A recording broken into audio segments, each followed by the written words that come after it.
Hello there. So you want to know how you can simply go ahead and transfer iPhone to iPhone. This is going to be the only video that you'll ever need to watch on the internet. So with that being said, let's just get straight into the video.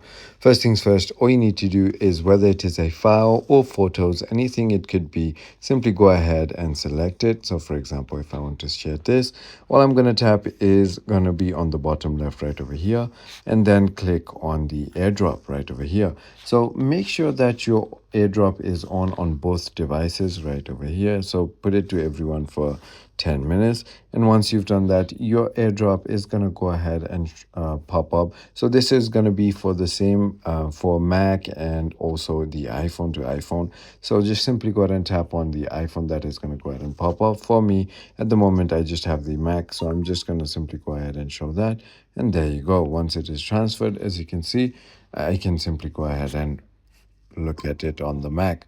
So it is as simple as that. I hope this video was helpful to you. If it was, hit that